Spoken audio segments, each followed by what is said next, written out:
Herzlich willkommen, meine sehr geehrten Damen und Herren. A heartily welcome to you all over in Europe. Wir freuen uns heute über eine Premiere aus dem Haus am Dom. Das aber nur, was die technische Plattform angeht. Das Haus am Dom steht noch, hat sich aber für heute Abend in eine virtuelle, europaweit funktionierende Gesprächsplattform verwandelt. Mein Name ist Joachim Valentin, Leiter des Hauses, und ich freue mich gemeinsam mit Simon Straus, Journalist, Redakteur bei der FAZ und Buchautor, eine kleine Reihe heute Abend zu beginnen, die wir genannt haben Arbeit an Europa. Das klingt anstrengend, aber wer Nachrichten schaut oder Zeitungen liest, weiß, dass Europa auch anstrengend ist bei aller Begeisterung, die wir über Reisen und Begegnungen vor und sicher auch wieder nach Corona an Europa empfinden, ist Europa zu sein, als Europäer zu leben, die Andersheit, mit der wir konfrontiert werden, zu verstehen und das Gemeinsame zu suchen. Eine Anstrengung, der sich die junge Denkinitiative Arbeit an Europa e.V., die hinter dieser Reihe steht, verschrieben hat. Das ist Ihnen vielleicht schon einmal als Leser der Zeit oder Leserin begegnet. Die Goethe-Institute stehen dahinter, EU-Initiativen. Es geht schlicht um den Versuch, dass junge Europäerinnen und Europäer durch Begegnung, wie wir sie heute Abend erleben, an Europa arbeiten. Simon Straus gehört hier zum Vorstand dieser Initiative Arbeit an Europa. Ich bedanke mich sehr, dass er im letzten Sommer, als das gut ging, bei einer Begegnung auf dem Frankfurter Domplatz auf mich zugekommen ist und mir eine solche Reihe vorgeschlagen hat. Und mir war es eine Freude, das Haus oder jetzt eben die technischen Möglichkeiten des Hauses am Dom zur Verfügung zu stellen. Ich darf Ihnen den Moderator kurz vorstellen. Zum Projekt wird er gleich auch selber noch etwas sagen bei der Diskussion, die auf Englisch stattfinden wird. Ich bin hier also nur der Gatekeeper, der Türöffner. Wir haben uns aber geeinigt, unser Publikum nicht gleich zu verschrecken. Wir glauben auch, dass viele von Ihnen Englisch gut verstehen. Er wird Ihnen auch die 3 Diskutantinnen vorstellen, die aus Schweden, Polen und Italien zugeschaltet sind heute Abend. Simon Straus ist ein brillanter Autor, das sollte man wissen, unabhängig von seinen tollen Aktivitäten, die wir heute Abend erleben werden. Es gibt von ihm 2 wunderbare Bücher, Römische Tage und 7 Nächte. Das klingt nach einer Reihe, vielleicht geht es jetzt noch mit 8 Stunden oder 17 Tauben oder ähnlichem weiter, wir werden sehen. Er ist zunehmend nach meiner Wahrnehmung hauptverantwortlich für das Theaterressort im FAZ-Feuilleton. Und es ist ihm auch da gelungen, in Zeiten, in denen das Theater uns allen fernzuliegen scheint, durch Online-Initiativen, durch das Durchschalten zu Berliner und anderen Streaming-Portalen und Theaterinitiativen, auch in diesen schwierigen Corona-Zeiten das Theater wachzuhalten. Achten Sie mal drauf, nicht jeder liest Zeitung und schaut, von dem der Text stammt. Beim FAZ-Feuilleton empfiehlt sich das insgesamt und besonders bei Simon Straus. Ich freue mich also auf einen Abend unter dem Thema Europa und die Werte, bei dem wir eine wahrhaft europäische Diskussion erleben werden. Bevor ich an den Moderator übergebe, sage ich Ihnen noch 2 Sätze zum Ablauf. Es ist jetzt kurz nach 7:30. Wir haben eine gute Stunde Zeit für die englischsprachige Diskussion der 4 Herrschaften, die Sie gleich sehen werden. Sie haben die Gelegenheit im YouTube-Chat, auf dem Sie uns ja jetzt sehen, wenn Sie uns sehen, Ihre Fragen zu formulieren. Ich werde diese Fragen sammeln, das heißt auf Kirchentagen Anwalt des Publikums, und mich dann 8:20 wieder zuschalten, sodass wir noch 20 Minuten Ihre Fragen gemeinsam besprechen können. So, damit soll auch genug der Vorrede gelaufen sein. Ich freue mich sehr, dass ich Simon Straus, dem Moderator des Abends, jetzt das Wort übergeben darf und vorerst auch verschwinden darf von der Bildfläche. Dankeschön. Thank you very much for these warm welcome words, Mr. Valentin, and the great opportunity you give to Arbeit an Europa in general. In the upcoming months, we will organize panel debates here at the Haus am Dom, this fantastic institution in Frankfurt, focusing on several themes with different young speakers from all over Europe. Who is we? Arbeit an Europa, Working on Europe, is a non-profit organization which was founded in the aftermath of the first Brexit referendum. And its aim is to give room for discussions about the past and the present of the cultural Europe. We think that as much as we may be divided in political or economic terms throughout our continent, Europe's culture binds us all together somehow and helps us to understand where our common ground is. So the association follows, in some sense, Jean Moreau's famous dictum, if I had the chance to rebuild Europe once more, I would build it on culture rather than on economy or politics. We, as Arbeit an Europa, believe in the power of debate and the beauty of words in different languages. Needless to say that the opinions expressed tonight are individual. No one speaks for Arbeit an Europa, since we are not a party with a fixed program, but rather a diverse group of thinkers with different backgrounds and opinions. I'm very pleased to introduce to you now the speakers of tonight's debate, which you will see in a moment. First and foremost, Angela Bubba, who was born in Calabria, in Catanzaro. She's a writer and a journalist. Her first novel, which she wrote when she was about 20, was named La Casa and was longlisted for the famous Strega Prize. For the famous publishing house Bompiani, she published several books, such as Malinati in 2012, or Via degli Angeli, written together with Giorgio Giotti in 2016. And in 2018, she co-wrote also a stage play called La Straniera, based on Anna Maria Ortese's life and work.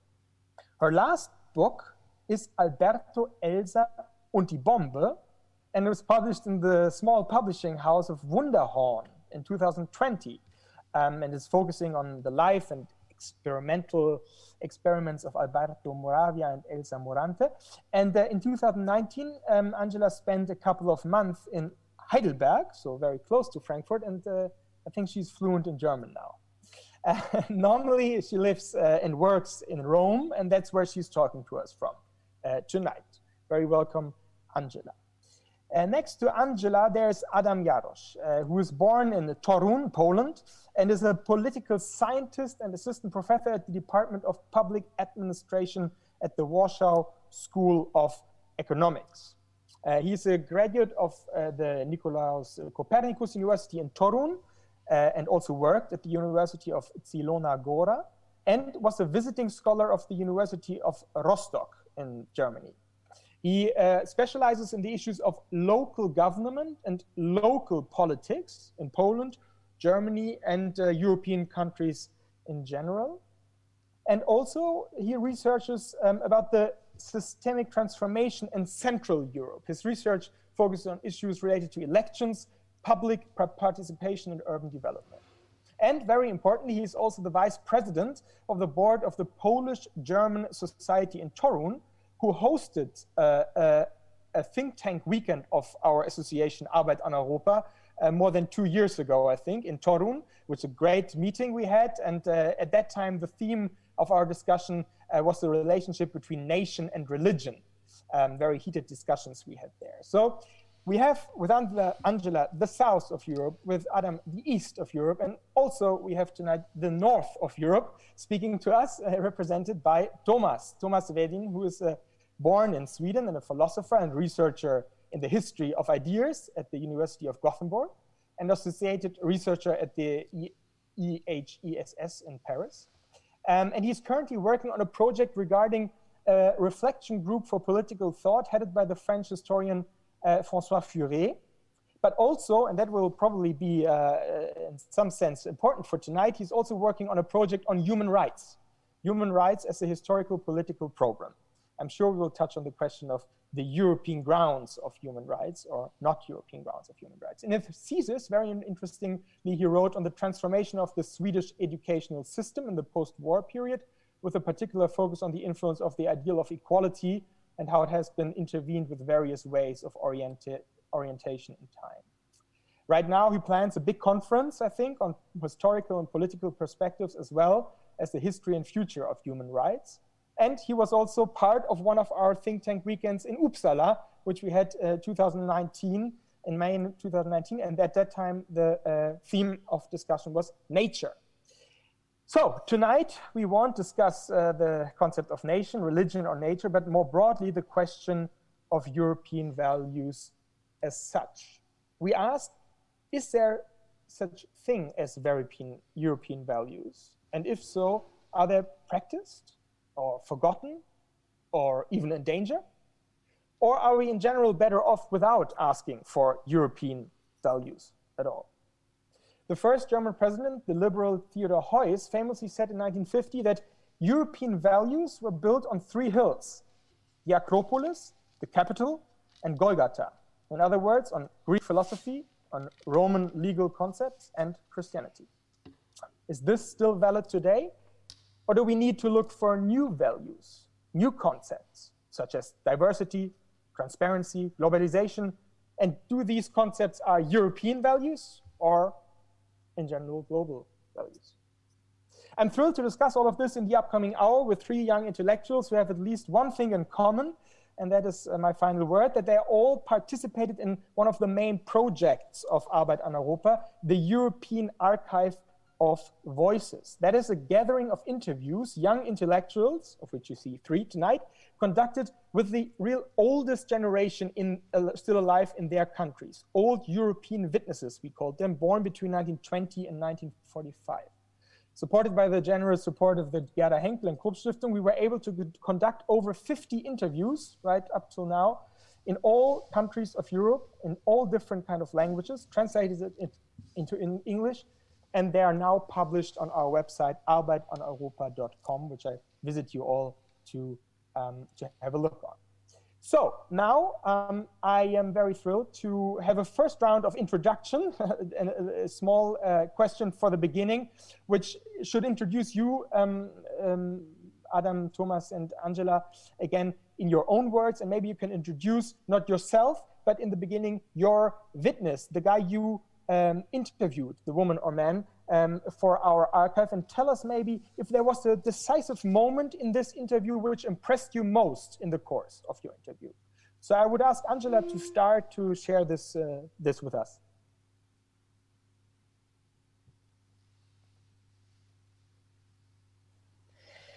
Okay, I interview Bianca Maria Frabotta, one of the most important living Italian poet. And she was my professor, Italian literature professor at the University La Sapienza in Rome. And Bianca Maria Frabotta taught me about the Europe she knew, and she traveled around in the past decades. It was a better Europe for sure, and in her opinion, a Europe more careful. I think more problematic for some aspects, but more open to real dialogues. It seems a paradox, but in Frabotta's words, I understand this very clearly. So it was very interesting for me to listen to her story and her way, very lyrical. She's a poet, to describe, to depict that idea of Europe. In Frabotta's words, it was a more romantic, and I'm referring to the Romanticism movement, a more romantic Europe, and this is the best point that I got from her interview. It was very emotionally for me, but it was very sad, because it seems to me that I lost something for forever, and I can't know this aspect of Europe anymore, and it was very, very sad. Thank you very much, Angela. The romantic Europe. Now, Adam from Torun, how was your interview partner? And yeah. Oh, as you said, Simon, I am political scientist, so this is more my field of interest, and that's why I try to find someone who will be active in this field, either political scientist or maybe human rights activism. And I managed to find a really great person who somehow joined these both perspectives, and this person was Henryk Wujec, a member of the Polish opposition, and well, when I wrote a short text about him for the website of Arbeit an Europa, I called him ordinary citizen in an extraordinary struggle. Why? Because, well, Henryk Wujec was born in a village, rather poor village, and his story was the story of, on one hand, well, the progress he made, like starting in a rather poor family in a poor village, and then he managed to get to university, first in Lublin in eastern Poland, then in Warsaw, and then he engaged in anti-communist opposition, and later in the Solidarity, very well known and famous Solidarity movement. And Henryk Wujec actually is a perfect example of what Solidarity was, yes, because it was a huge movement of almost 10 million ordinary people who were engaged and were involved in the struggle against the communist dictatorship, right? Unfortunately, well, Henryk Wujec didn't have so many opportunities to travel around Europe because, well, it was the voice from the other part of the Iron Curtain and from the communist bloc, and actually, well, what these people made was the disengagement and fight for human rights was of course fighting for improvement of their situation and for the improvement and fighting the communist improvement for the situation of Polish people. But, well, at the same time, maybe even they weren't conscious about this, they contributed to, of course, changing situation in the whole of Europe. Henryk Wujec was a very friendly person, very talkative. I asked him one short question and he could talk like 5 minutes. And what was impressive about his story was definitely values. He was very strongly connected to Christian values, to Catholic values, and you could feel this was a very important part of his life on different occasions. And this was something that gave him such an internal strength to do what he did, for what he was repressed, arrested many times, and so on. And kind of perseverance, yes, so that many different hard experiences didn't break him, and he, well, remained loyal to his comrades, to his struggle, and, well, successful at the end. Because Henryk Wujec, maybe the name internationally is not that well known as Lech Wałęsa, as Adam Michnik, as Jacek Kuroń, as Bronisław Geremek, the most famous activist of Polish anti-communist opposition. But Henryk Wujec was, well, the secretary of this, firstly, Solidarity movement, and the later of, well, citizen committee by Lech Wałęsa, which was kind of, you know, supporting organization in the presidential elections in 1990. And being a secretary, I've been a secretary of many things and many projects, and I know how much work it is and how involving it is. And he was responsible for organizing a lot of things. And well, that's why he also knew a lot of people and knew this organization. And he told me in his interview a lot of how to organize the trade union and opposition organization, how to do it, and from such a practical perspective. Thank you.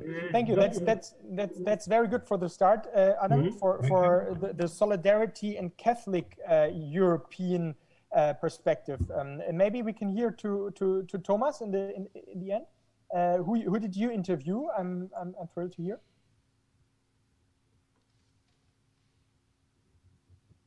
I interviewed Sven-Erik Lidman, who is an historian of ideas. He was born in 1939 in the south of Sweden. He's one of Sweden's most influential historian of ideas, and also a renowned public intellectual who's been active since well over 50 years in the Swedish debate. He has written in particular on Marx, economic and social thought, as well as on German idealism more generally, on the ideal of Bildung, as well as on various educational issues, and extensively on the Swedish history of ideas within a number of different subfields. And one experience, sort of a surprising moment during the interview that I had with him, was when he explained his, in Sweden, well-known egalitarian beliefs, because he is known in Sweden as some form of democratic socialist, by alluding to the existential dimension underlying his conviction, his egalitarian convictions. That is, how his firm belief in equality as a key value is closely related to an early childhood, deeply existential experience of how the fact that he was he and no one else, so to speak, trapped within himself, and that he even existed at all, and the contingency, the very contingency of being, was the experience and the ground out of which his belief in equality took form originally and developed.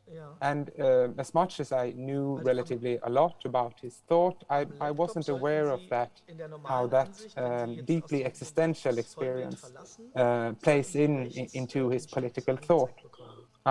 So that was something that really, that was a sort of a moment of Taumadzeit during my interview, I would say.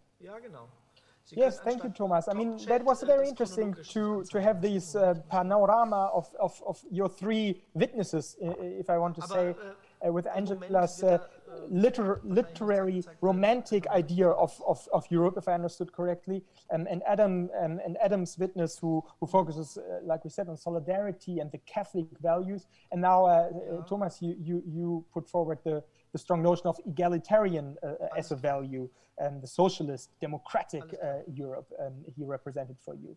Now we turn to you guys. I mean, you personally, and I will start with you, Thomas, right away. I mean, if you had to name one core European value, you have to name and say in a couple of sentences, not too many, a couple of sentences, why this is for you personally a European value. What would you name? What would be the value you would name? Well, I will not. It will not be something extremely original, but I would like to qualify by what I mean by it. And the value that I think has played an important role in the European tradition is freedom, but not any form of freedom. It's a qualified notion of freedom that I'm thinking of, as it has been developed within the pre-Christian pagan tradition in the ancient world, in, for example, paideia and the Latin idea of humanitas, over and through the Christian tradition in the medieval epoch, up until the modern epoch, when equality and freedom were combined in various republican traditions. But also, I would like to highlight how it has been furthered in an ongoing and still very living and living tradition, living Christian tradition, through the idea of the person and the personalist tradition. And I would like to qualify what I mean by freedom a little bit in order for you to better understand what I mean by it. So it takes the form in the confrontation, really, with the different points of view, with voices coming both from the past as well as from our present, that is, with our actual co-citizens. It must as such not be understood as something realized momentarily, but something that I, as an individual, practice together with others in space as well as over time. It is in this sense a form of, let's call it a transgenerational ideal or value. So in virtue of the very different trajectories and conflicts giving Europe its particular shape and characteristics today, I take the value of an interpersonal and mutually dependent idea of freedom as an in time stretched out practice to be particularly pertinent for Europe. So to conclude, the value of freedom as it takes form out of the many differences separating groups and nations within Europe, to create out of those differences a form of unity. May I go on a little bit? Great. Or? No, Yeah. that's perfect. Just one last question, or like a following question, then we turn to Angela. The concept of freedom, as you described it, how closely intervened is that with the Christian tradition of Europe? Is there a link, or is it can you see it separately, the origin of freedom and the Christian tradition? It's a very complicated question, Simon. It's complicated for me to answer. First of all, as I mentioned, I considered it to be, it played an important part in the classical tradition, in the idea of democracy, but not only in democracy, also in the more qualified senses of paideia, for example, in various pre-Christian traditions, firstly. Secondly, I'm not sufficiently read into, for example, the Islamic tradition to really know or to understand which importance the idea of freedom has had in the Islamic world. But I would argue that independently, if you know which role it has played in other cultural contexts, I would contend that shifting notions of freedom has played an important part in Europe, both in pre-Christian and afterwards. So the Christian tradition, yes, it has played a role, but an important role, surely. But it is really this, if I may say, the idea, the notion of freedom is something that takes form through tradition, in the way in which it has been mediated, both through pagan, Christian, and Republican traditions. Voilà. Yeah, thank you very much. I mean, this was the perspective of the historian of ideas, very, very interestingly. And now we will turn to the writer, the poet, Angela. If you had to name one value which is for you personally, maybe even in your writing, European, what value would you pick, or would you pick any at all? Yeah, I want to mention something that you mentioned at the beginning. I mean, our diversity, that is, could be considered a declination of freedom. Our diversity, that the diversity expressed by our different states, and that I want to consider a possibility of strength and not a weakness.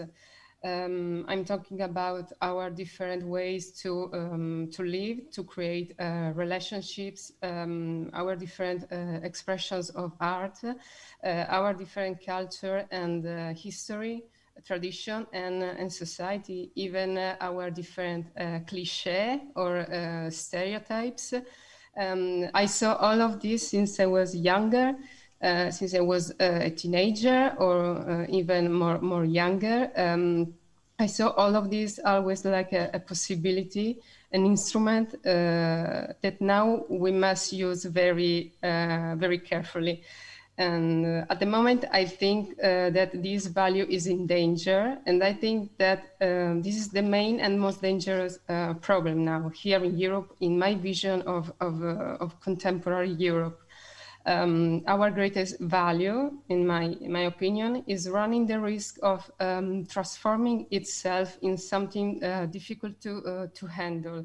I mean, because of our differences, communications among European states is not so easy at the moment, and not only politically speaking. People are experimenting feelings of anger, disappointment, misunderstandings, incomprehension. So it is very sad.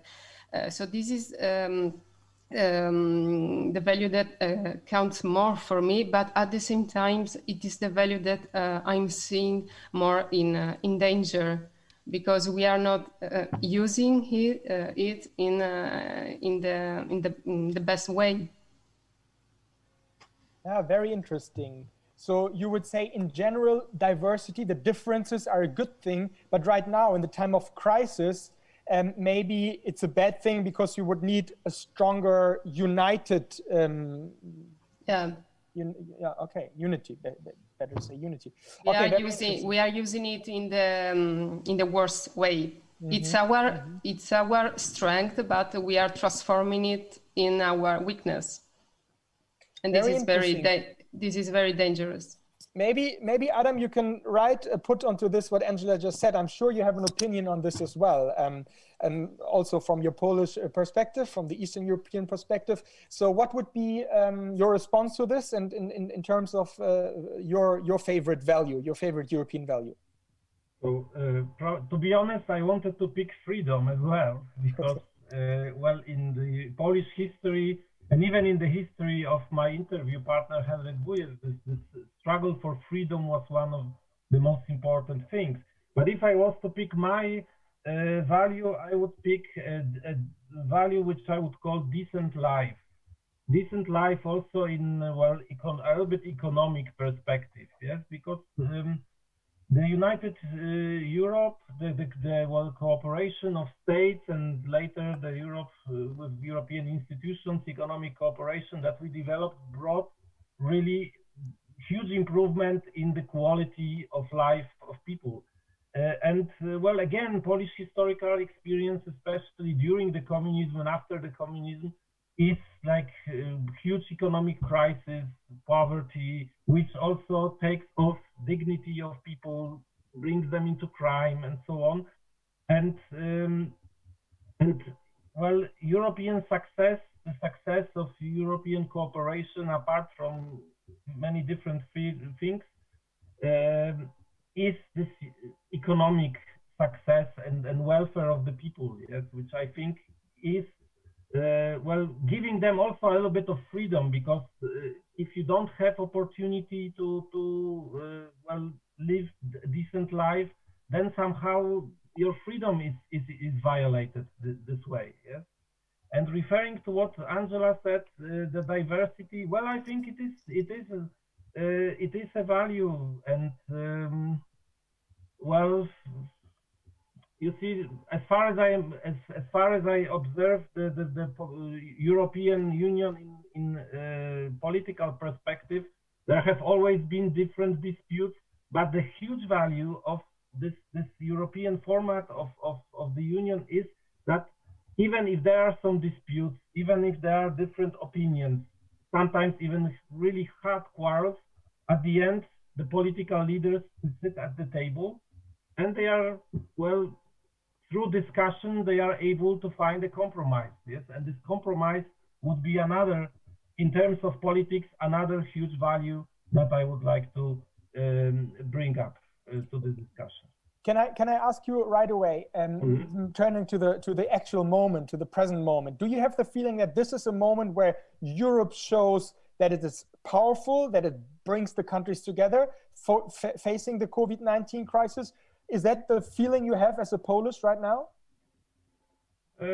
Well, the problem of COVID is that this was something really unexpected, and you see, the point is that well, Europe, in my opinion, has problems with well, immediate actions.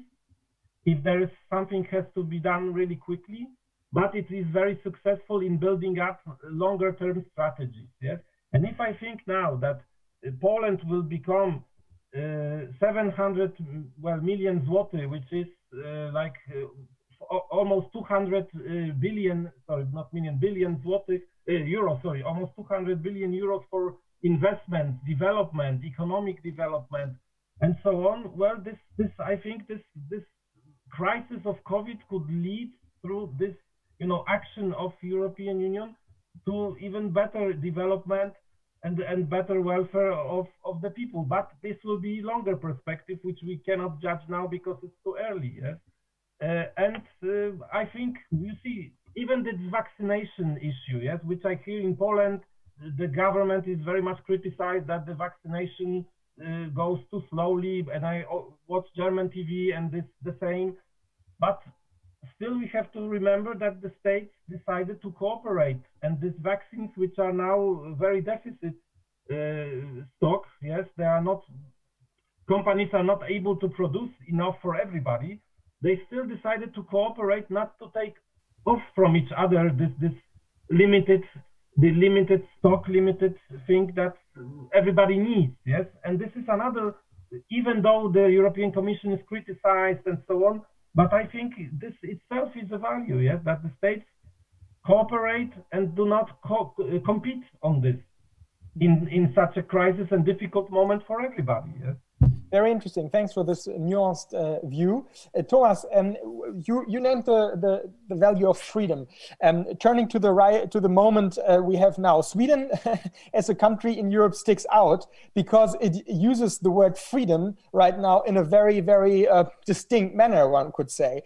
Sweden has always been criticized by a lot of other member states of the European Union, as being, giving too much weight to freedom in this COVID crisis. Would you agree on this? Would you say that in this specific moment of crisis, the value of freedom is too highly estimated in your country? I would say that it's an unqualified notion of freedom that pervades the Swedish strategy, not the form of more qualified notion of freedom that I alluded to before.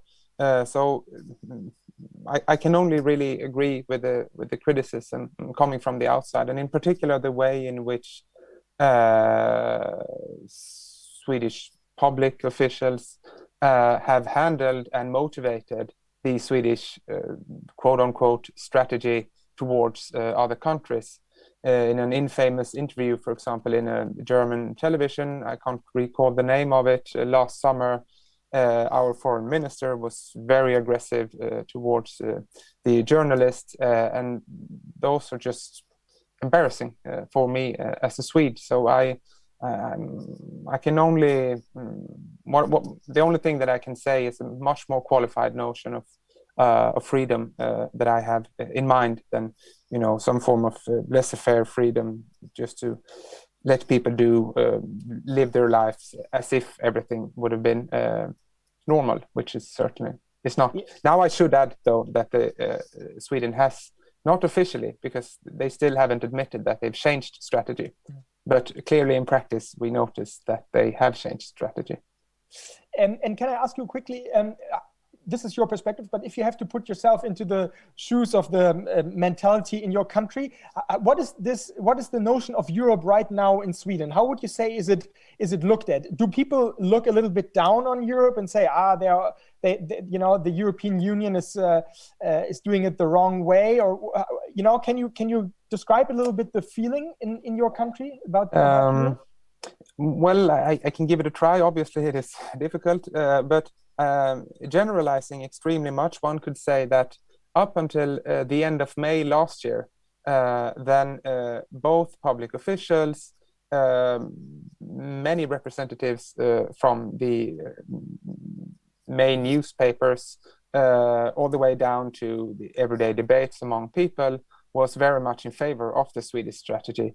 But with the data coming in from April, May last year, and when we've been able to evaluate different strategies, clearly the opinion has changed somewhat. So I would say that nowadays it's divided, maybe even a greater part who's critical of the Swedish strategy. It's very hard for me. I'm not able to say that a majority is against the Swedish strategy, but if you look at newspapers, the tone has become much, much, much more critical from really May, June last year. And now it's every day we can see critical articles about the Swedish strategy. Interesting, very interesting. Angela, turning to you, as a German, I have to say there's the saying that all the political problems we will get in Europe, we can see first in Italy. So in Italy, the political system shows, the problems of the political system shows what we will then afterwards have in other countries. If you would have also to put yourself in the shoes of your country about the question, the ambiance, the mood of your country, the mentality, is this a time where people tend to be a little bit more pro-European than they has been maybe 2 years ago? I mean, I remember when we met in Rome 2 years ago, there was Mr. Salvini in power, and people, even younger people, were very, very much critical about the European project and the European idea. They said, well, it's not paying off much for us. Is this a change, maybe even a little bit in similar to what Tomas described? Has there been a change in Italy right now, a little bit more pro-European maybe, with the experience of the populist left and right, or is that a wrong perception? The changing is for the worst and not for the for the better. This is a very good question and very complicated. At the moment, Italy is a divided country where with so many problematic situations and scenarios, and where a lot of people look at Europe, for instance, like fanatic sports supporters. I think it's the best image to describe this situation, and it is quite impossible in some contexts to create constructive dialogue. It seems to me that every occasion is a good occasion to talk by slogans. Is a good occasion to avoid any logic and any attempt to get a mutual sharing. About Europe specifically, Italians, I think that now are now divided like in parties.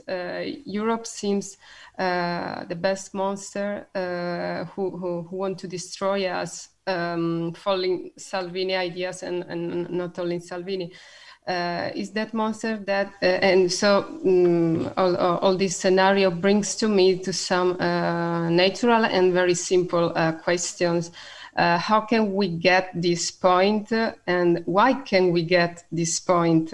Maybe the other two speakers and you two, Simons, can help me to get this difficult solution. And how was it possible that our culture, European culture, is now completely reduced to fragment? I'm seeing it in this way, and force, it seems to me, to move around our states, especially in Italy, I think, more like a ghost than a good spirit, the famous spirit of European people. And I'm thinking now about Goethe, for example, and the first definition of European culture. So important and so forgotten now. So this is a resume of what we are living now in Italy. Maybe sure you can help me to understand better this very complicated situation. Maybe, yeah, if one of you guys want to answer to this passionate but pessimistic evaluation of the European condition. I mean, for myself, I would say that exactly as you mentioned. I mean, we came to the situation because we too long relied on the economic side of the European contracts, and that it only helps people, to get wealth in some sense, but only economic wealth. And economic wealth is not binding together, but it is fueling competition and not coalition, not unity. Whereas the cultural ground on which we stand on, I mean, I quoted in the beginning, Golgotha, the capital and Athens, and this may be a little bit old school, but still these are values which are represented by these hills, which have an integrating force. Well, the value of capitalism, the value of globalized markets don't have a unifying force. That would be my answer to your very, very interesting points. But I'm sure, Adam, you have different answers to Angela's question.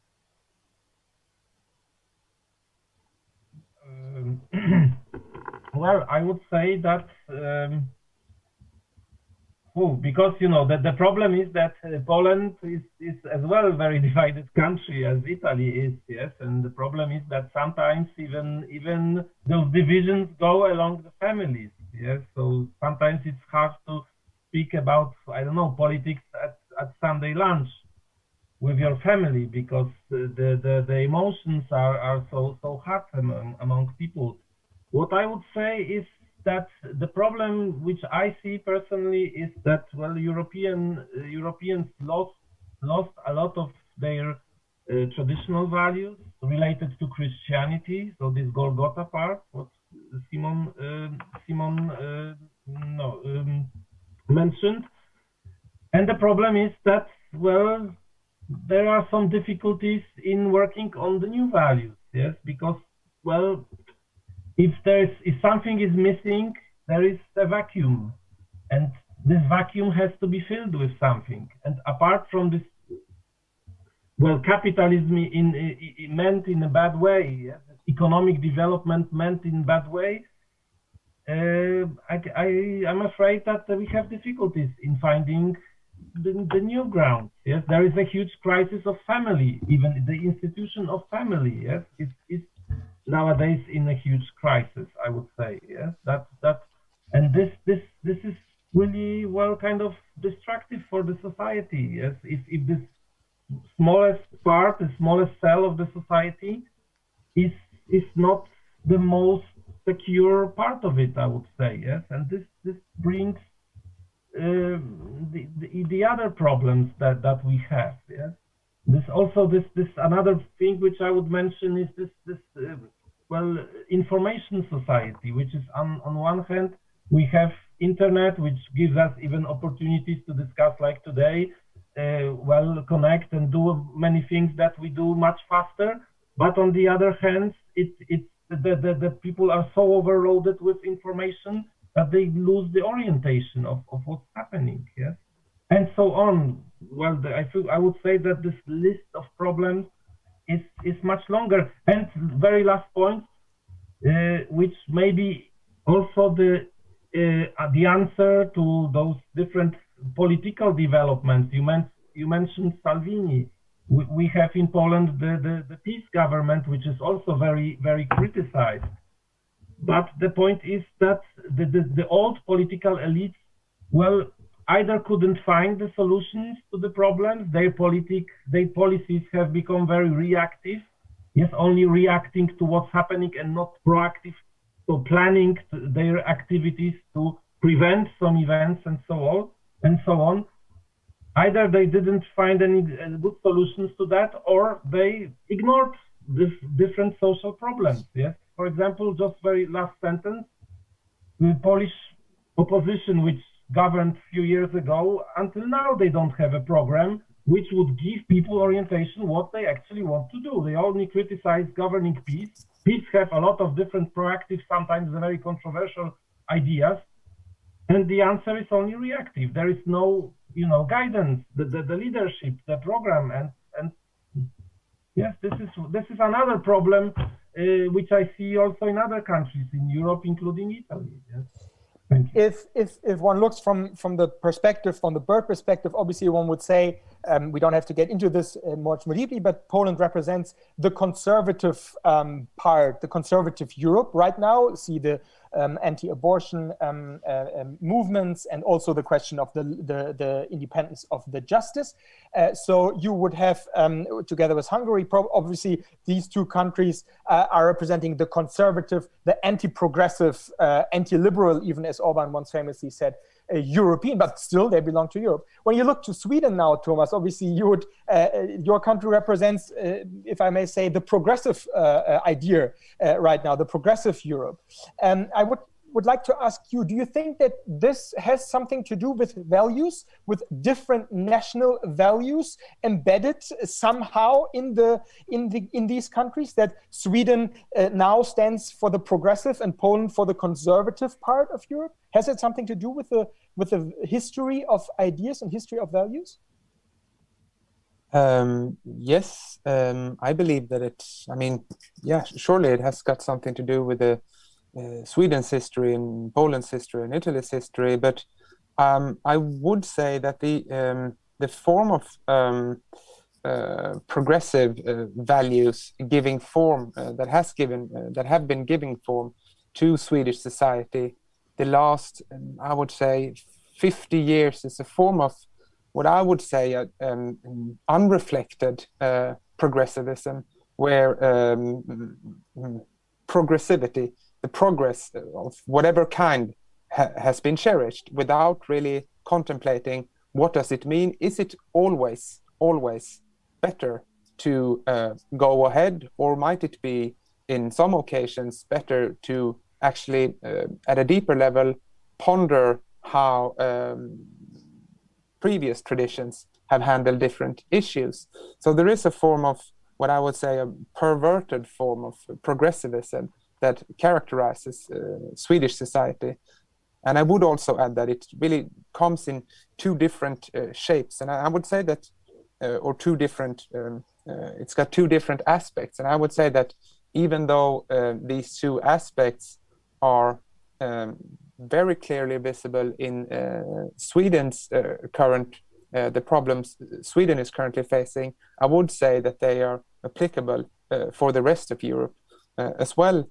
And the two of these problematic manifestations of progressivism that I'm thinking of is, on the one hand, this extreme form of aggressive market fundamentalism, the belief in permanent economic growth on the one hand, which is one form of perverted progressivism, but the other one, I would say, coming more from the left, is a equally perverting form of individual-based form of equality, where everything is about deconstructing any form of hierarchy. We are discussing European values, the European culture. How are we ever to be able to reproduce cultural values, the beauty of a poem of Goethe or whomever, if we don't have any qualified notion of authority or anything that has got a higher value than other things? The market cannot give us that, but neither can this perverted form of individual-based equality that important strands of the contemporary left is defending in Europe. So we seem to be squeezed between these two. And then may I add also another, because I think that this is important to add as well. I'm speaking about the two perversions of the progressivist movements, but a third, more sort of perverted form of conservatism we can also see, obviously, in the chauvinistic form of nationalist parties and various form of authoritarian populist movements driven by resentment, and who are also based on a form of, just like the important strands of the contemporary left, is also based on an equally distorting form of identity politics. So the enemies towards diversity and towards a stronger Europe is really coming from all political fronts currently. I would say that ties into, that would be my sort of extremely brief explanation to Europe's current predicament, coming back to your question, Angela. Yeah, I mean, regardless of all the problems we gathered now, the problems we have in Europe, one has to say we still don't have war, we still don't have borders. So that is always to have in mind. I mean, also coming back to the beginning of our discussion, the generation we interviewed in these talks, I mean, they faced hugely different problems, I would say, and also clashes of values. Today, I have sometimes the feeling we don't let the values clash enough to actually understand our positions. Whereas, I mean, just think back of the Iron Curtain situation, which shaped Europeans' mindset a lot. There was a clear value question. I mean, the question of values was clear, you know. There was the pro-American Western and the Eastern Soviet value system. And there was kind of, you know, you find your way a little bit better. today I have the feeling, exactly as you said, Tomas, you described it perfectly. You know, you have so many different unities somehow, and no straight conflict lines in some sense. And that's why I would ask Angela as well, specifically because I know that you researched in some sense the left tradition in literature in Italy, and I mean I'm sure you can tell us a little bit about the change in the left intellectual sphere in Italy over the last 50 years. I mean, what has happened to the left intellectuals who shaped the idea of Europe in a distinctive manner? Where are they today in Italy, and why has they stopped working on Europe in some sense?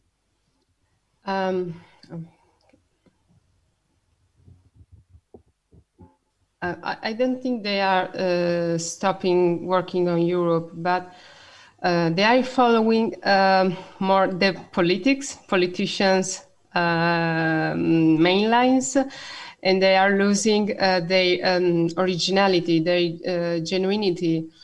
So we are losing Pasolini's message, most important message, that who was officially a left artist, but he was so genuine and so free that he could take a right position, for example, because he was a real artist. So at the moment, I think that not all Italian artists, but a lot of them are losing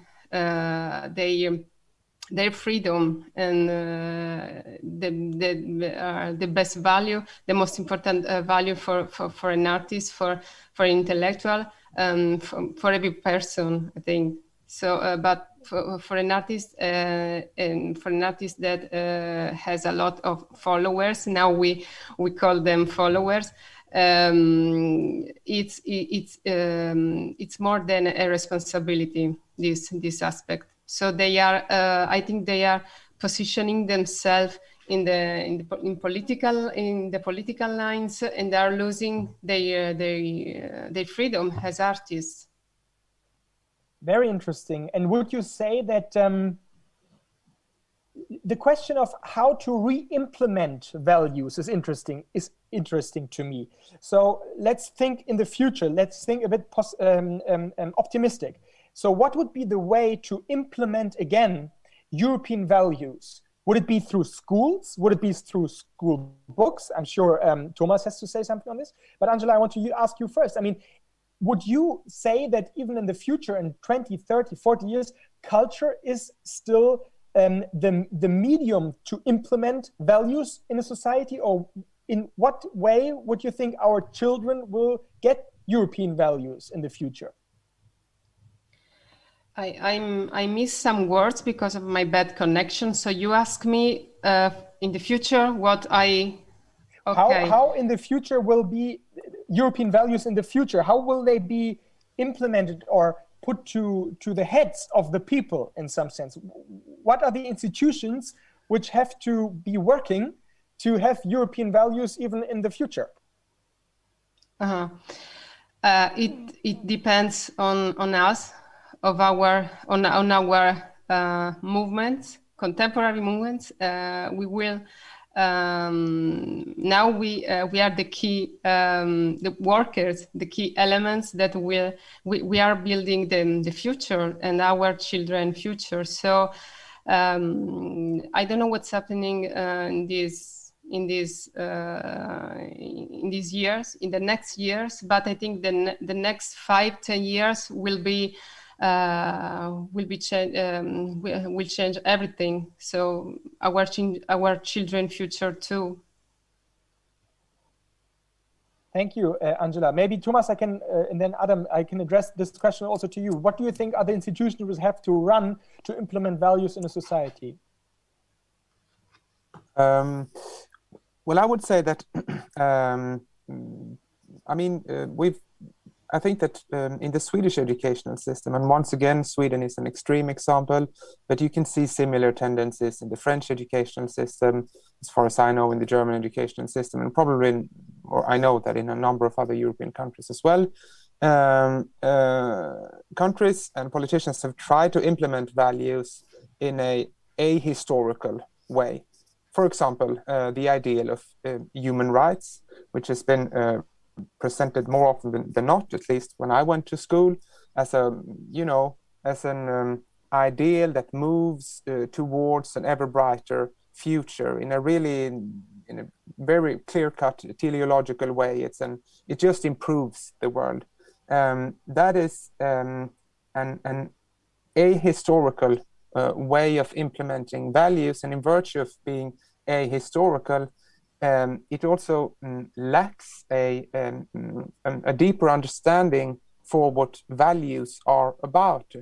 On the contrary, if we try to mediate values and ponder values through culture, we can introduce the future generations to the values that we hold dear in a more historically dynamic way, which obviously the future generations will have to deal with in their ways. So you mentioned the Athens, Jerusalem, and Rome.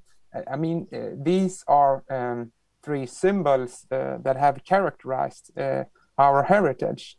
But what we do of it is up to our generation, and for the following generation is up to them. The problem currently, in particular in the Swedish educational system, but this is a more general tendency, is that due to the prevalence of economistic values all over, also pervading the economic system, as well as this individual-based equality, the educational system promotes less and less the very idea of culture, which in the longer run, I'm convinced will prove to be devastating for Europe.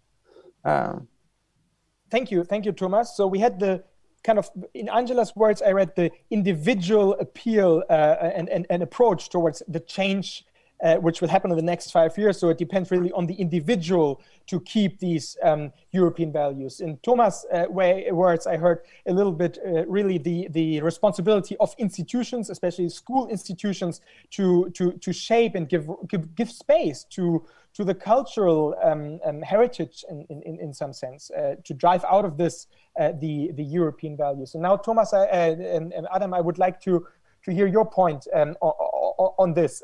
How do you envisage a Europe in 50 years, and how are the values you held dear to yourself will be conserved for this in the next 50 years? What institutions are important in your perspective? Well, of course, education, but this has been already mentioned. I think, well, to be honest, I must say, in my opinion, like coming back to the, well, old schools that they used to be wouldn't be a bad thing. Yes, like Prussian, really this Prussian from late 19th century school, or the schools from the Second Polish Republic in the interwar period, they have really a good educational level. Yes, people, for example, learned Latin language, Greek language, which nowadays people don't have idea about. Yeah, well, so like coming back a little bit, I think if I properly understand Tomas said that, coming back a little bit to traditional values in education and traditional methods, not of course not such methods as beating children or something like that. Yeah, but in terms of content. Yes. This would be the first point, and the second point it would be definitely family, which I already mentioned. Yes, here I see the problem that in many families this good examples, good values are not passed to the younger generations as they used to be. Which again, on Polish historical experiences, I could talk a lot about it. For example, this not acceptance of communism, it came from families. Yes, people at homes had different sphere of life and different way of thinking than they presented outside in the official communist institutions and world. And the third part is, which hasn't been mentioned here, I think, is the media. Yes? Because, well, the problem with culture is that most of the people, the culture that they consume is the culture that they see on television, on media, yes? And the patterns of behavior, for example, yes? If there is a TV show that there are 5 women naked with covered face standing, and there is a guy who should pick his date from these women, on one hand, okay, it's freedom, everybody can do what they want, but here we come to a question about the borders of the freedom, yes? But on the other hand, we have to ask ourselves what values are passed to the people who watch it, yes? Because at some point, people watch such things, and they think, well, this is normal behavior, and we should behave this way, yes? And that's later, this destroys the minds of people, and in further way the mind of the whole societies, yes? And I think this well, over-interpreting the freedom is also a problem. For example, just last point, yes, there was a big scandal in Poland because related to art, to theater, that a Croatian artist came to Poland and he made a theatrical art performance which was like a criticism of Catholic values, yes? And there was like the Pope on the scene, and the lady making oral sex with him and things like this, which really led to a huge scandal. And here you have to ask yourself, what values the art and the culture is putting out into the world, yes? I would leave this question open, yes? Sure, but I mean, there we touch obviously on the very delicate question of the freedom of art, the freedom of media. I mean, who is talking or who is deciding, you know, about the values of media or the values of TV? I mean, obviously, one can say in North Korea we have very strict limitations of the values of. May I say just one thing very shortly? Well, what I want to say actually is the question about the responsibility of media and art, and you know, and education, of course, as well, of people who are sharing some values to the others. Yeah, no, I understood that, and that is a very good point. I mean, we'll talk about the role of media in Europe in the next panel discussion. But I mean, I have the feeling, and we come to an end now because we have a couple of questions from the audience. But I have the feeling that there's really an interesting division here, all focusing on Tomas' value, freedom. I mean, what we discussed in this round on Europe and values, in some sense, all touched on the concept of freedom. I mean, Adam, you very impressively again showed us in your perspective on the limitations of freedom and the problems of hyper freedom, if you want to say that. And I would like to address the last question to Angela, coming from this. In the beginning, you talked about the literary, the romantic Europe represented in your European witness. I mean, the European romanticism is a European movement, has been a European movement, and very much so broke, one can say, with the traditions of all kinds of things, but especially also of the traditions of love life and the traditions of how to behave. When you think of people like Leopardi or Lord Byron, or other very famous people like Mary Shelley, I mean, the way they lived was, in some sense, looking back now, a very progressive way they lived. So I would like to ask you the last question: is value, the question of how we debate here, is it a political question or is it also a private question concerning the private life of people as the Romantics understood it? How would you answer this question? I think that now everything is. I think that now everything is political, Simon. Okay. Everything, and so every aspect of our life, because of the media too that you mentioned before, is emphasized, is stressed by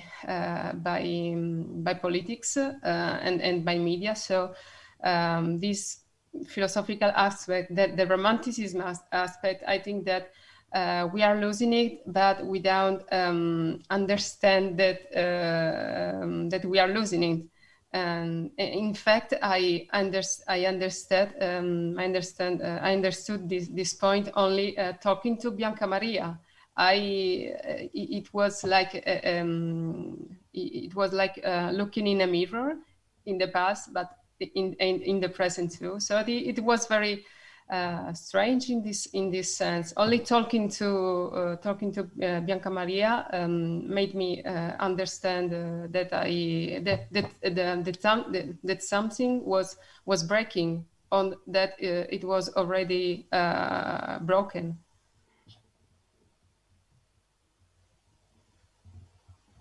What comes out of this is obviously a strong appeal to all of us, and that we all have to do something to work on Europe. That's for sure. Thank you, Angela. Tomas, I think you wanted to add something, and then I have the first question. Yeah, may I just add one thing to what Angela said? Because I mean, I agree in what you're saying, Angela. And isn't it paradoxical that, I mean, you also mentioned before, Angela, that political life, politics, the friction on which politics depends is lacking completely within the quote-unquote political sphere, whereas at the same time the cultural sphere is pervaded completely by a form of, it is completely politicized. It doesn't seem very likely that it is a mere coincidence. That's all that I wanted to add. I agree entirely with what you said, Angela. Okay, thank you very much for this. And I read out a first question which reached me, and then we will give back to Mr. Valentin. Maybe for all of you guys. So this is Valentina Perosa writing, an Italian researcher. She has now been living in the US for a year. And one thing that struck me, she writes, from this experience are the considerable differences in values within the Western world. In this case, European values versus US American ones. This leads to a sense of unity within the Europeans who live here. What do the guests of this debate think about the idea of defining European values using the delimitation towards non-European cultures? So an interesting question. Maybe, Tomas, you can start. If I got the question right, then how would we define European values? What do the guests of this debate think about the idea of defining European values using the delimitation towards non-European cultures? So obviously the question is it not easier to define values if you not open but close a certain area, space, in this case Europe? So do you need enemies to define your own values? That's obviously the question. I mean, yeah, that's that's an old question, but I would say that one thing. Give us a new answer. Yeah, one thing that I think is salient with Europe is the very important differences that remains within Europe. And that is something that if you compare Europe as a continent with a number of other, let's call it cultural spheres or whatever to call it, this is something that I insist is a potential strength of unity or of European values. That is the unity coming out of the very many differences within this construction that we refer to as Europe, in the ways in which it has been inherited to us from the past. So in that sense, obviously, it's incessantly changing construction. In the Latin tradition, one calls this the metus hostilis, so the fear of the enemy, which brings people together. Adam, do we need China right now to really reflect on what Europe is? Do we need this completely different way of living to understand how valuable Europe is? Well, I think yes. I would say yes, because if you look at Chinese culture or at Muslim religion. Yes, it is also a mixture of cultures because there are many countries that are Muslim and so on. What differs them to us is that they are much more traditional than we are, at least as far as I observe. Yes, that they are very strongly, well, they are very strongly connected to their traditions.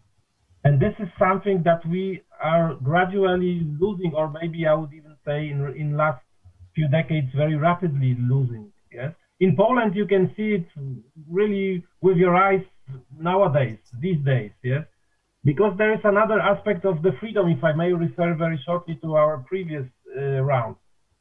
Now the people, when they have freedom, and if you try to impose something to, well, change some negative developments that I discussed, there is kind of, you know, resistance. People don't, especially Polish people, they hate to be taken off something. Yes, and this is also the problem, how to do it. Yes, how to, because I would say that that we are cutting off the tradition, that we are losing the tradition, well, Christian tradition, I would say, and Christian values makes this vacuum that I mentioned in the beginning. Yes, and other cultures that we should well confront with, well, of course, not meaning war or something, but or compete with, better to say, especially thinking of China, they are much more bonded to their tradition. In China, you have still this communist ideology, because don't forget that this is still a communist country, an authoritarian regime. Yes?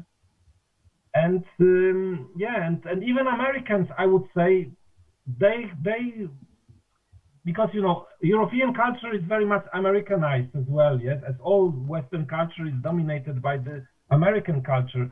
But this is also something that evolved in America for much longer time than it did in Europe, because in Europe it's only a few decades. Yes, and in America it evolved from already 300 years. And I think that this connection to traditions is also much stronger in America nowadays. Yes, you can see this clash between Trump supporters and Biden supporters in last elections. Yes, this traditional Trump, even though Trump himself is maybe not the best example, but people who support him are very much traditional. Yes, I mean, I would argue, Adam, sorry to interrupt, but I would argue, or it could be an interesting question to follow up what you said, because I mean, I would agree completely by saying that in, for example, the Muslim world, tradition, conservative values are much stronger today. So I would argue, why use the word compete with them and not use them as a role model even, you know? What I hear from you is a desire for certain values as family, for example. In Muslim world, this is such a strong tradition still. So sometimes I think the conservative haven't really understood so far the interesting twist you can do here, the ally, I want to say, in the value question, especially when you use religion, the third theme of our debates, as a common ground, you know. But let's not get into this. It's just very interesting what you just said. And Angela, do you want to answer to Valentina's question also? I mean, have you had the experience being outside of Europe, feel more European than inside of Europe? No, I don't have this. I don't agree. Maybe I just knew people who think differently, but European people who live outside Europe are sometimes they seem to me more happier than us. So they are nostalgic persons, of course, people, but I don't think they. I think they are. I think they can have an image of Europe more clear than us. But this happen in situation like that. It always happens. Okay, thank you, Angela. And now, Mr. Valentin, I'm not sure if you're back on the screen and have. Don't you see me? I'm here. Yes, we see you. Okay. Yes, maybe there was a technical problem with YouTube, which now wants to define channels you talk on. And there were a few users, a few people which are able to define a channel, and they had questions, mainly two, and others maybe had no chance to enter the chat. I'm sorry for that. So we have one question from Switzerland, which is a special perspective on the EU, I guess. Blickfang Rose is the chat name, who finds the question of European values somehow odd in general. I just have to cite Blickfang Rose and ask Tomas, the philosopher, why do you think the concept of human rights, which may be one of the central original human value in Europe, the concept of human rights has only been developed in Europe and not in other parts of the world? It's near the question we had before about Islamic or other cultures, which are until today may be different. So, difficult question. Maybe Thomas is able to answer it. It's an extremely complicated question, and quite frankly, in order to be able to give a sort of a more qualified answer to it, I would have to have a deeper and better overview of competing traditions, which I do not have. So I'm not really in a position to make any more firm claims about it. But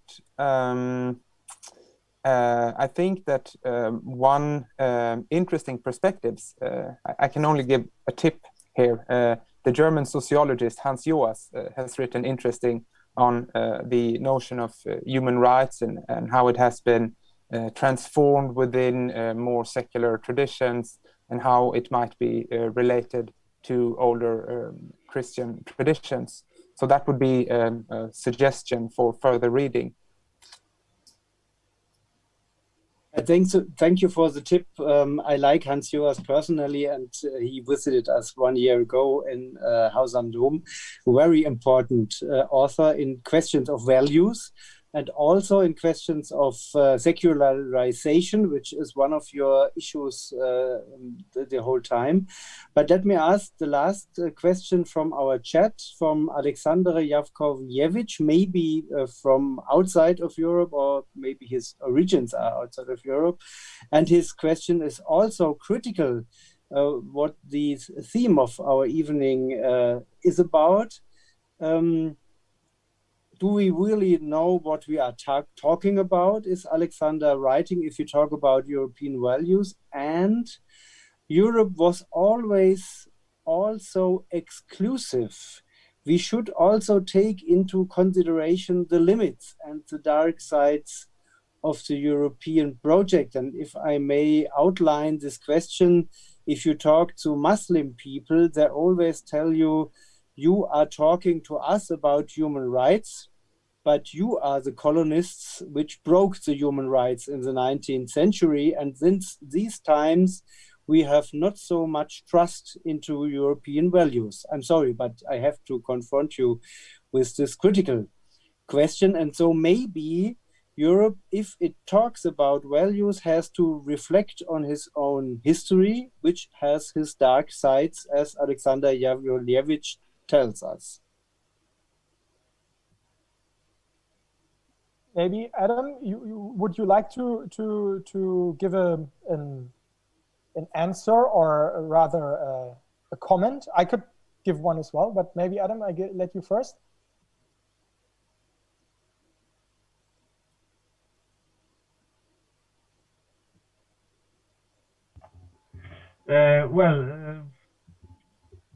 Again, Polish history is in these terms different. That unfortunately, fortunately, we didn't have this experiences with colonies and so on. Poland hasn't ever been a colonial superpower. At that time when colonial world flourished, Poland was in fact a colony because it was divided between 3 different states. Yeah, but of course I understand the perspective, and even sometimes, interestingly, I would say this way, interestingly, this topic appears in this right-oriented media nowadays in Poland, yes, because if there are some issues about, well, justice reform and crisis and allegations that the government is breaking democratic values and so on, it comes this way, yes, why they are talking, why those from Western Europe are telling us what to do when they have such dark episodes in their history, yes? So this is also present, interestingly, from the Polish perspective. But on the other hand, what I would like to say, referring directly, is like Eastern European countries, I think, not only Poland, but other countries as well, are kind of examples how these European values we are talking about could, well, support them and bring development, well-being and welfare for the people, yes? Because this transformation, post-socialist transformation, was actually following this Western world values and European values: democracy, free market, economic development, freedom, of course, and liberty.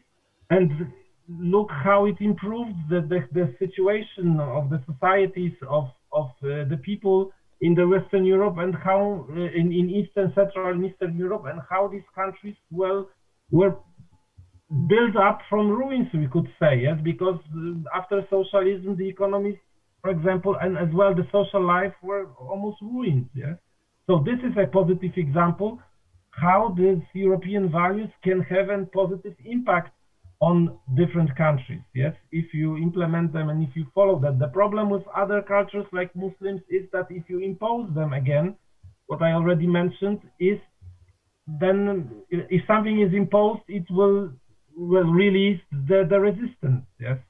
And in case of Central Europe, it wasn't imposed, it was accepted, it was wanted by the people in Eastern Europe, yes. We wanted to be part of Europe, we wanted to come back to Europe, yes. So as I say, there is example, and our countries from Central and Eastern Europe are such examples how positive it can influence the countries. But there is a problem on this imposition by force, or that which can be problematic and unaccepted by other cultures. Yes, even the best things, the best cultures, cultural and economic and so on things, if they are not accepted but imposed, they won't work out, I would say. Maybe we can, in the end, I'm allowed to say also a personal answer to this question, or to try to find a comment to it. I mean, what it brings me to mind is obviously the question of Germans' specific approach towards the European idea, Germans' specific hope and desire with the project Europe. And this is obviously closely intervened towards the horrors of the National Socialism in my country, or in our country, which were so devastating for this continent that in some sense, out of this horror, there was only a hope, and I still think that this is valid today, that this is a hope to, for some things, make it up.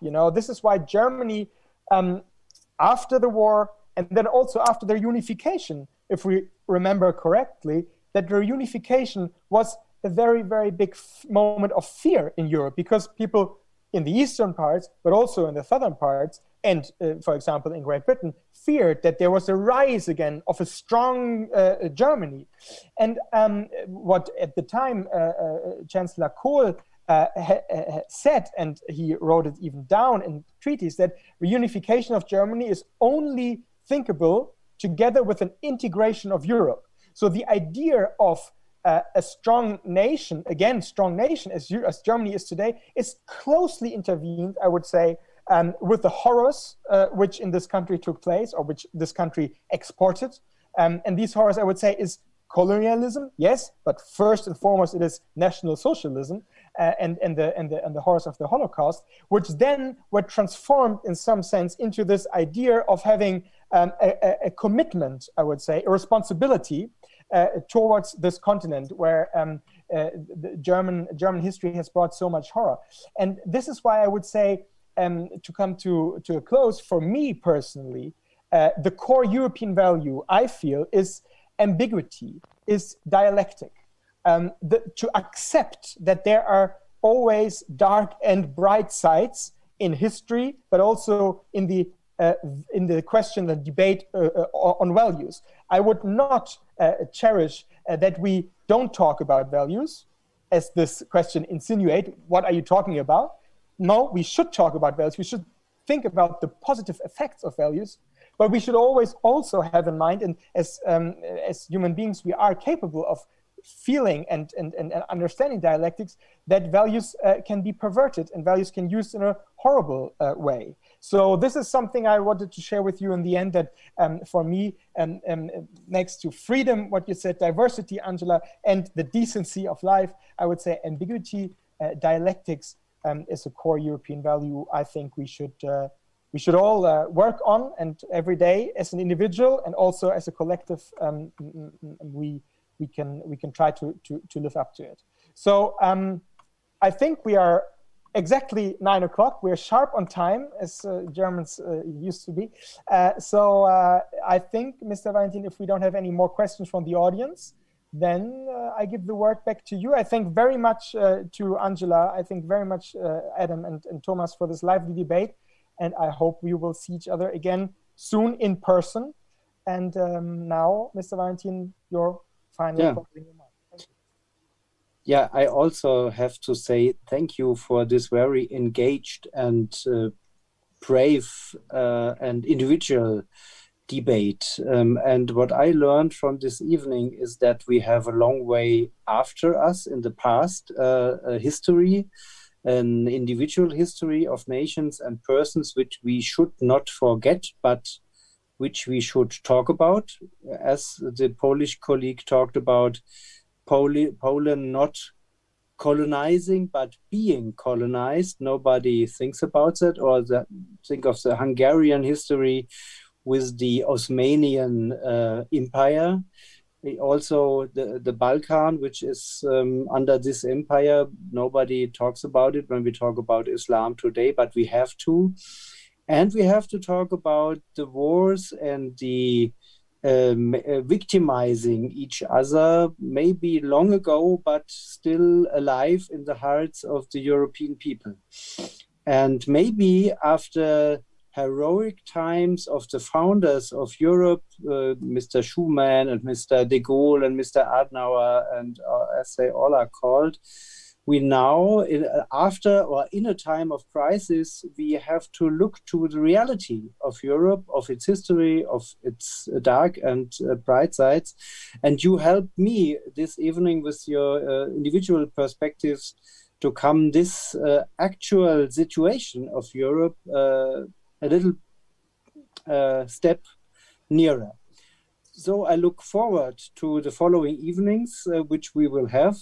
I thank you and our followers in the net to watching and companioning this debate. And I wish you all at your places in the north, in the west, in the south, the best for your struggling and working. It's called working on Europe.